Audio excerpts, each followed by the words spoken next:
Assalomu alaykum. Bugun Chiqindilarni boshqarish va sirkulyar iqtisodiyotni rivojlantirish agentligi tomonidan 2026-yilning 1,5-yilligida korrupsiyaga qarshi kurash sohasida amalga oshirilgan ishlar to'g'risida ma'lumot beramiz.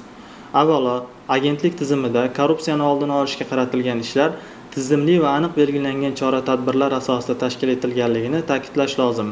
Jumladan, agentlik direktorining 2026-yil 9-fevraldagi 15-sonli buyrug'i bilan korrupsiyaga qarshi kurash samaradorligini oshirishga qaratilgan 27 ta aniq vazifa va 58 ta amalga oshirish mexanizmini o'z ichiga olgan chora-tadbirlar dasturi tasdiqlandi.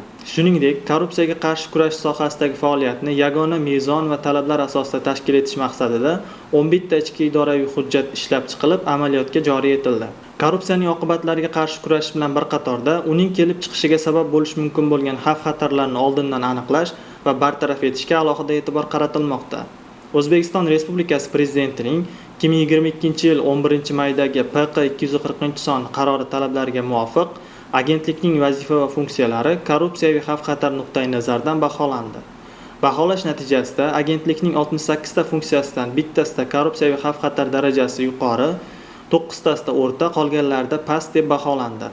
Mazkur tahlillar asosida agentlikning korrupsiyaviy xavf-xatarlar xaritasi hamda korrupsiyaga qarshi kurash dasturi tasdiqlandi. Shuningdek, korrupsiyaviy xavf-xatar yuqori bo'lgan lavozimlar ro'yxati shakllantirildi. Manfaatlar to'qnashuvini oldini olishga qaratilgan ishlar ham izchil davom ettirilmoqda.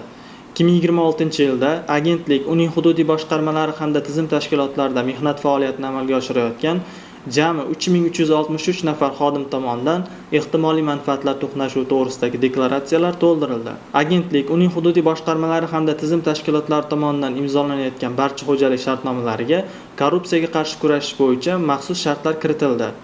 Kadrlarni ishga qabul qilish jarayonlarining shaffofligi va ishonchliligini ta'minlash maqsadida nomzodlarni tegishli tartibda tekshirish ishlari olib borildi. Agentlik markaziy apparatiga ishga qabul qilinayotgan 19 nafar, hududiy boshqarmalarga ishga qabul qilinayotgan 10 nafar hamda chiqindi poligonlarini boshqarish direksiyasi davlat muassasasiga ishga qabul qilinayotgan 28 nafar nomzod ustidan tekshiruvlar o'tkazilib, tegishli tartibda xulosalar rasmiylashtirildi. Korrupsiyaga qarshi kurashish borasida xodimlarning bilim va ko'nikmalarini oshirish ham muhim yo'nalishlardan biri hisoblanadi. Hisobot davrida agentlik markaziy apparatining 55 nafar, hududiy boshqarmalarning 145 nafar xodimlari korrupsiyaga qarshi kurashish virtual akademiyasi elektron platformasining maxsus o'quv kurslarida malaka oshirdi.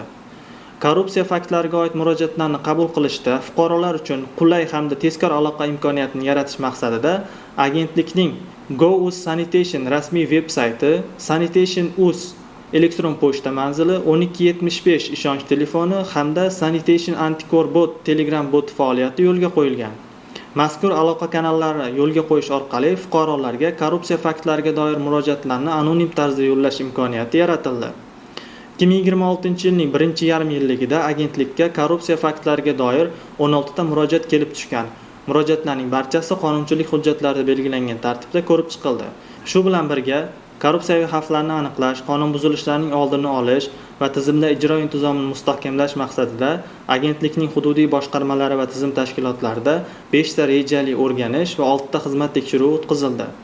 O'rganishlar va xizmat tekshiruvlari yakunlari bo'yicha to'plangan hujjatlar hamda ma'lumotlar huquqiy baho berish uchun O'zbekiston Respublikasi Bosh prokuraturasiga yuborildi. Aniqlangan xato va kamchiliklarga yo'l qo'ygan mansabdor shaxslarga nisbatan tegishli choralar ko'rildi. Jumladan 7 nafar mansabdor shaxs bilan tuzilgan mehnat shartnomasi bekor qilindi, yana 2 nafar mansabdor shaxsga nisbatan intizomiy jazo chorasi qo'llanildi. Agentlik uchun korrupsiyaga qarshi kurashish faqat aniqlangan qonun buzilishlarga nisbatan munosabat bildirish emas. Bizning asosiy maqsadimiz korrupsiyaviy xavflarni kelib chiqishiga imkon beruvchi omillarni oldindan aniqlash, manfaatlar to'qnashuvini oldini olish, kadrlar va shartnomaviy munosabatlarda shaffoflikni ta'minlash, xodimlarning huquqiy bilimlarini oshirish hamda har bir murojaatga prinsipial huquqiy baho berishdan iborat.